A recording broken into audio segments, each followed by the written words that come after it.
जय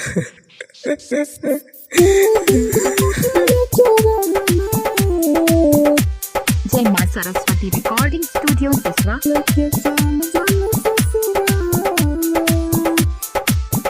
अभी आप सुन रहा है सुमित संगम को। दिल देंगे तुझे या तेरा में, लेके चल जाना ससुरा में। दिल देंगे तुझे या तेरा में, लेके चल जाना ससुरा में। मन होगा तो रख ले है ना, या फिर देख देना कचरा में। दिल देंगे तुझे या तेरा में, लेके चल जाना ससुरा में। दिल देंगे तुझे या तेरा में, लेके चल जाना ससुरा में। लेके चल जाना ससुरा में।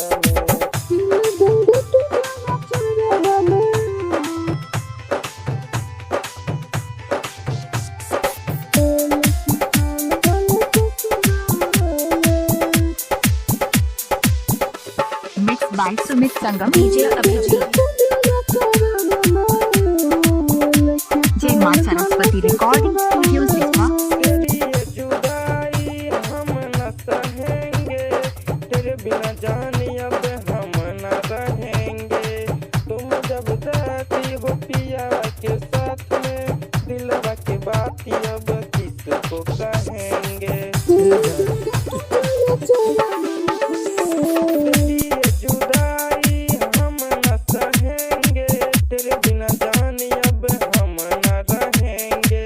तुम जब जाती हो पिया के साथ में, दिलवा के बात अब किसको कहेंगे। तुम जब जाती हो तो थी नहीं पता हमें। दिल देंगे तुझे या तेरा में, लेके चल जाना ससुरा में। दिल देंगे तुझे या तेरा में, लेके चल जाना ससुरा में।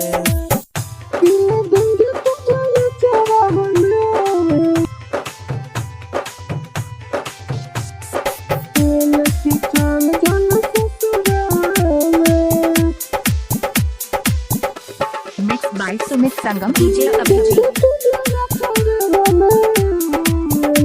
जय मां सरस्वती रिकॉर्डिंग स्टूडियो सिसवा। पियावा के नाम के मेहंदी लगाओगी, दीपक के जिंदगी में कभी नहीं आओगी। पगला के भेष जैसे करेगा ये सुमन, सुबह के जब जब तुम जो सताओगी। हाँ हाँ पियावा के नाम के मेहंदी लगाओगी, सुमित के जिंदगी में कभी नहीं आओगी। पगला के भेष धक्के करेगा ये सुमन, सुबह के जिंदगी में कभी नहीं आओगी। खुशी खुशी जहाना तुमको रोकेगा ना जाते रहा में। दिल देंगे तुझे या तेरा में, लेके चल जाना ससुरा में। दिल देंगे तुझे या तेरा में, लेके चल जाना ससुरा में। जय मां सरस्वती रिकॉर्डिंग स्टूडियो सिसवा।